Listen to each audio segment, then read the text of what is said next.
Isang tanong, isang sagot. Anong klaseng EDSI fan ka? Selosa, seloso, or kampante?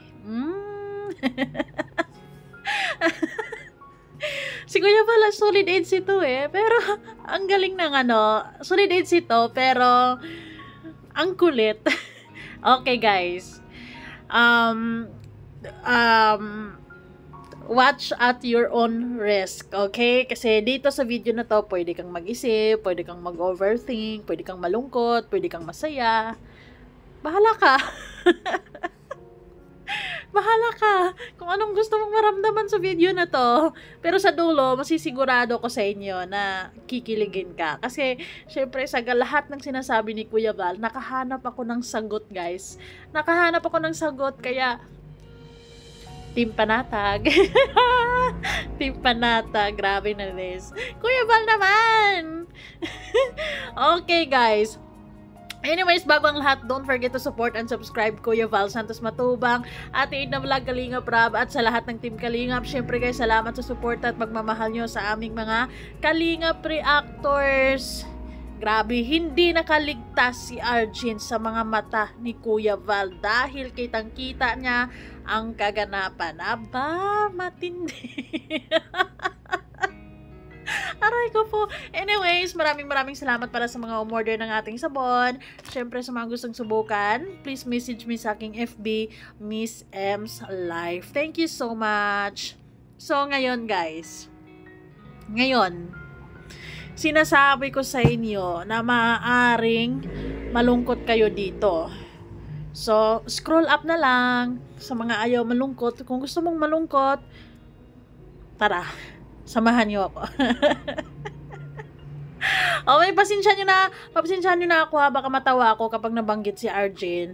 Ako mismo, hindi ako, kumbaga, naawa din ako sa situation ni Arjun kasi hindi rin basta-basta yung sinabi niyang sakit, 'di ba? Pero si Kuya Val kasi ang kulit. Hindi ko maiwasan. Okay guys, okay. Ito na 'yon. Ay, grabe ang pagkayaka po ni Arjun. Kitang-kita ko. Tinilis ko po ako galing microscope. Grabe ang pagkayakap-yakap po ni Arjun na kayo. Kuya Val naman, kasi po, kailangang mahigpit yung yakap ni Arjun, lalo na doon sa may hagdanan nila Kuya Val, kasi sobrang hirap yung daanan eh. Tapos, syempre Kuya Val, mas lalong mahirapan si Papa Eds kapag gumanyan yun. Diba? So, dapat ganun. Ano ba yan? Siluso to si Kuya Val. Siluso to. Maraming nakikita. Nasisilip. Digan? Ano yun? Isipin ko na. Meron. Masakit po, Jo. Alam mo po, masakit ang sikmura mo. Mahika ka. Di ka makakayakap. Dinanas ko yan, ano ko'y mahika noon. Siyempre po, masakit sa dibdib. Sabi ko na sa inyo, watch at your own risk. Maaring magbago yung pananaw nyo dito sa buhay. Maaring magbago din yung tingin nyo sa mga bagay-bagay. Bahala kayo dyan. Basta ako dito, ini-enjoy ko yung kakulitan ni Kuya Val dyan. Diba? Ang hirap sa dibdib. Pero po magalingap si Arjun po, grabing yakap niya. Talaga mga kaibigan, no? Nakalak. Diyos ko po, grabe ka naman Kuya Val. Pinanood mo talaga yon. Sabi ko, ay grabe. Ini, ha? May isahan si Jansen. Siluso to si Kuya Val. Sabi ko sa inyo, siluso to eh. Maraming makaka-relate dito eh. Yung tipong naintindihan mo naman yung sitwasyon kasi emergency nga, 'di ba? And of course, ayaw mo namang mangyari yung mga bagay-bagay na maging worst pa, 'di ba? Mas maganda ngayon na agapan. Pero dahil sa reaction ni Kuya Val, dahil sa sinasabi ni Kuya Val, naghihimoto ka na. Mapag-isip-isip ka na naman dyan na, totoo. Ay, nako. Imbis na maging considerate ka, imbis na maging, wawa naman. Si Kuya Val naman kasi, nagbibigay ng Ay, nako. Hoy, magpantay-bantay kayo. Ha? Magpantay-bantay kayo at alam niyo po ba uso ang gayaan ngayon? Uso yung Ay, grabe naman yan. Kalinga Pido. It's just ano lang, warning. Dami kong tawa dito. Pambihira yan. yan. Pwede kayo magiging mapagbantay, mapagmatsyag. Mawalang itsi. Aray ko po. Wag naman, Kuya Val. Maging aging. Ay. Pinush talaga, pinush. Ay. Press 1 sa mga Arjin dyan. Ay, Edzin. Maging aging na po yan, ha? Ano ba nung ba? HR? Yan, mga kaibigan. Tandaan niyo po, ha? Mas mabilis si Arjin. Ito kay Beyonce. Sabi ko sa inyo, siluso to eh. Overthink. Nag-overthink sa mga bagay-bagay eh. Yung tipong mga EDC fans eh, kumbaga, napag-isip nila, oh, kawawa naman si Arjin sa ganun sa mga bagay. Pero pagkatapos na panoorin si Kuya ba, nag-iiba na naman yung pananaw nila sa mga, ay nako, sabi ko sa inyo. Ay nako, basta manatili ka kung anong sa tingin mo and piliin mo maging mabuting tao. Ay nako, ay hindi mangyayari yun, Kuya Val, kasi nakikita ko sa dalawa na super masaya sila ngayon and they really respect and alam nila yung mga ano nila, kung hanggang saan lang sila. Ano ba yan? Sige na nga. Sa inyo, ha?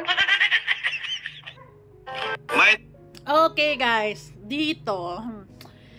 Ay nako, inhale, exhale dahil grabe naman yung mga revelations ni Kuya Val. Kumbaga yung kapag silosa or siloso ka na EDC fan, talaga makapag-isip ka ng hindi maganda, no? Anyways, kwentuhan nyo nga ako kung anong background ni Arjin, kung bakit maraming hate siya, maraming ayaw sa kanya, 'di ba? Marami namang mga beneficiaries si Kalinga Pido, andyan sila early, si Tinay and yung iba pa. Pero bakit wala sila masyadong hate? Pero pagdating kay Arjin, bakit yung iba is talagang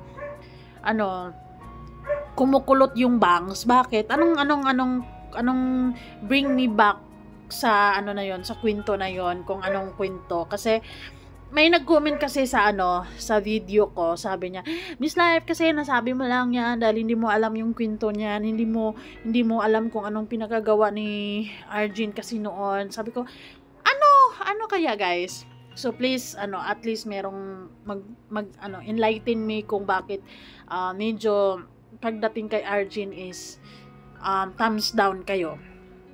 Anyways, dito naman kay Beyonce, in fairness naman dito sa isa na to, super sobrang nabibilib ako kay Beyonce kasi siya kumbaga tahimik lang and maganda na, sobrang bait pa, ganyan. Kuya Val, ito daw yung sagot ni Beyonce. Hindi daw pwedeng maging Edjin, manatiling EDC, Kuya Val. Tingnan mo naman. Next na po kayo, guys. Ito po, ha? Oh, kunin nyo na. Ito, wait lang. Mind X na po kayo, guys. Ito po, ha? Oh. Ang sweet. Napakasimple nun, guys. Pero, ang sarap sa pakiramdam na, alam niya kung di ba? Dan pa lang nilagyan na agad ni Beyonce ng tuldok. O, dyan lang kayo, hanggang sa bracelet lang kayo, di ba? Wag na wag ang nagsuot ng bracelet, yay! Kunin nyo na, para malinaw. 39 pieces lang, kakaunti lang. Yung bracelet po. Yung bracelet daw po, ha? Sabi ni Beyonce, hindi daw po si Ed. Nababash actually si Kalinga Pido kasi nagbiro si Kalinga Pido dito na, guys, imahin nyo na yung katabi ko. Pero in fairness dito kay Beyonce, talagang Mind. Ang simple nun. Pero Kuya Val, yun na nga yung sagot ko doon sa sinabi. Ay, nako, grabe. Uy! Namain mo siya. Namain mo na ba? Mind ends. Matagal na. Nasa ano na, matagal na Kalingap Rab ang ang pagmamay niya kay Kalingap Ido at ibinigay naman ni Kalingap Ido ang buong buo, ang lahat-lahat. Si Kuya Val. Oh my God, talaga naman nakakaloka. Kuya Val. Na-remember mo ba, Kuya Val, doon sa Hong Kong, nasabi ni Beyonce, first love nga niya, unang pagmamahal yan, Kuya Val, kaya hindi yan basta-basta i-give up na lang ng ganun, Kuya Val. Maglalaban talaga yan.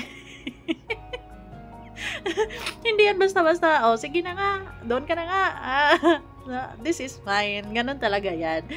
Anyways, napakakulit lang ni Kuya Val doon. Ayoko na magbigay ng kung ano-ano pang mga sasabihin. Basta, sabi ko sa inyo, watch at your own risk. Pero, sadyang gumana na naman ang aking imahinasyon at sasagutin lang natin ng very, very light lang si Kuya Val. At ito yun, palagyan lang natin ng kunting pitik. Kunting pitik, pambihira. Huwag kayong sumbong kay Kuya Val, baka manyari tayo. Anyways, ayun.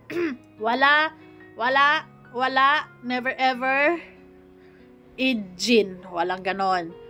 Edsi for life. Ay, Kuya Val, minay na daw ni Beyonce si Kalingap Ido, paano ba yan? Si Arjun, lang talaga yun, Kuya Val.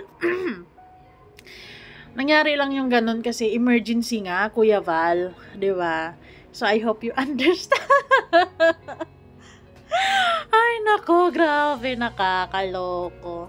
Anyways, guys, thank you so much for watching and bye-bye muna for now. Thank you.